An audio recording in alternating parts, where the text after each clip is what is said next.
আসসালামু আলাইকুম প্রিয় দর্শক, আমি কাউসার। তো আজকের আলোচনার বিষয় হলো বাচ্চাদের হার্নিয়া কেন হয়, এটা কি সুষ্ঠু সমাধান?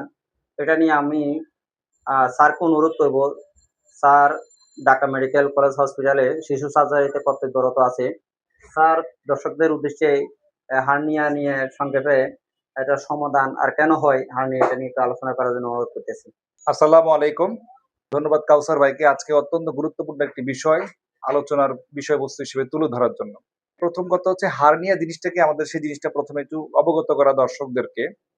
হার্নিয়া বলতে আমরা যেটা বুঝি, শরীরের পেটের ভিতরের কোনো অংশ যদি কোনো দুর্বল জায়গা দিয়ে পেটের কুচকির মাধ্যমে সেটা যদি অন্ডকোষ পর্যন্ত ফুলে থাকা, এই জিনিসটাকে বলা হয় হার্নিয়া সহজ বাংলা ভাষায়। এখন হার্নিয়া সাধারণত একটা জন্মগত রোগ। সাধারণত ছোটবেলা থেকে খুব আর্লি স্টেজে এটা ধরা পড়ে। দেখা যায় যে বাচ্চা কান্নাকাটি করলে, হাঁচি কাশি দিলে অথবা কোনো অ্যাবডোমেনের ভিতরে প্রেশার, পেটের ভিতরে কোনো কারণে প্রেশার বেশি হয়, পায়খানা কষা হয়, তখন এই ভাবটা ফুলে আসে, আবার দেখা যায় সেটা ভিতরে ঢুকে যায়। তো ব্যাপারটা হচ্ছে এই জিনিসটাকে আমরা হার্নিয়া বলি। সাধারণত কুচকির দিকে ফোলা ভাবটাকে আমরা হার্নিয়া বলে থাকি। ইনগুইনাল হার্নিয়া, অ্যাবডোমিনাল হার্নিয়া, কোনটা আর হার্নিয়া আসলে কোনটা কি? আচ্ছা, এই হার্নিয়ার আসলে অনেকগুলো ধরন রয়েছে আরকি।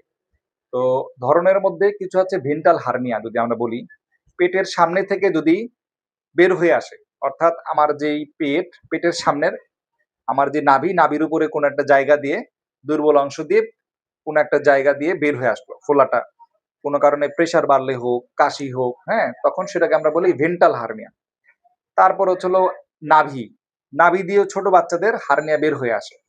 তো জন্মগত কারণে দেখা যায় যে নাভি দিয়ে বাচ্চার যেই নাড়িভুঁড়ি ছিল সেই অংশ কিছুটা কাশি দিলে পরে বা প্রেশার বাড়লে পরে বাচ্চা কান্নাকাটি করলে বের হয়ে আসে, সেটাকে বলে আম্বিলিকাল হার্নিয়া।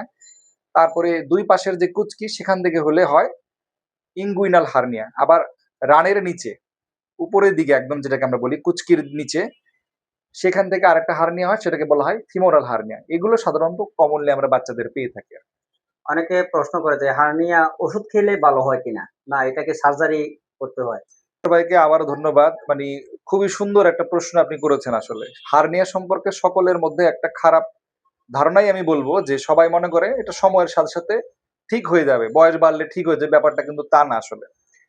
এটা যত দ্রুত আসলে আপনি শনাক্ত করবেন, তত দ্রুতই আপনাকে একজন শিশু সার্জারি ডাক্তারের কাছে উপদেশ নিতে হবে।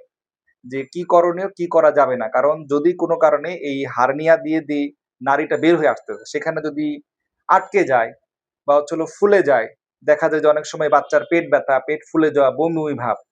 তখন কিন্তু বাচ্চার জীবন নাশের সংক্রমণ হওয়ার একটা সম্ভাবনা তৈরি হয় আরকি। তো আমি এইজন্যই বলবো যে যখনই কোনো একটা বাচ্চার হার্নিয়া, সেটা পেটের মধ্যে হোক, কুচকির মধ্যে হোক, দেখবেন আপনারা তৎক্ষণাৎ বা যত দ্রুত সম্ভব একজন শিশু সার্জারি বিশেষজ্ঞ ডাক্তারের শরণাপন্ন হবেন।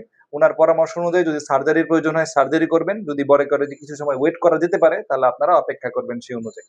এরা অনেক অভিভাবক চিন্তা করে এটা সময়ের সাথে, সাথে ঠিক হয়ে যাবে বাচ্চাদের। এটা আসলে ঠিক না। এটা একটা ভ্রান্ত ধারণা আসলে। সময়ের সাথে, সাথে ঠিক হওয়ার কোনো প্রশ্ন নাই। আ এতে আসলে জটিলতা তৈরি হয় আরো বেশি। দেখা যায় যে আগে যদি সমাধান করা যায় তাহলে অত বড় ধরনের ক্ষতি হওয়ার সম্ভাবনা থাকে না। কিন্তু যদি আমরা দেরি করি তাহলে জীবন নাশের হুমকি পর্যন্ত চলে আসে আরকি। ছেলে বাচ্চাদের বেশি হয় না মেয়ে বাচ্চাদের এই জন্মগত হার্নিয়াটা বেশি হয়? আ এটা ছেলে-মেয়ে উভয়েরই হতে পারে। কিন্তু সাধারণত ছেলে বাচ্চাদের বেশি হয়। কিন্তু মেয়েদের যে হবে না বা মেয়ে বাবুদের হয় না ব্যাপারটা তা না। ছেলে-মেয়ে উভয়ের ক্ষেত্রেই হতে পারে এই জন্মগত জটিলতা। তো প্রিয় দর্শক, হার্নিয়া নিয়ে আজকে আলোচনা এখানেই শেষ করতেছি। তো যদি ভিডিওটা আপনাদের উপকারে আসে, অবশ্যই লাইক, কমেন্ট, শেয়ার করতে ভুলবেন না। আর এমন বাচ্চাদের ইনফরমেটিভ ভিডিও পেতে আমাদের চ্যানেলটি সাবস্ক্রাইব করে আমাদের সাথে থাকুন। আসসালামু আলাইকুম।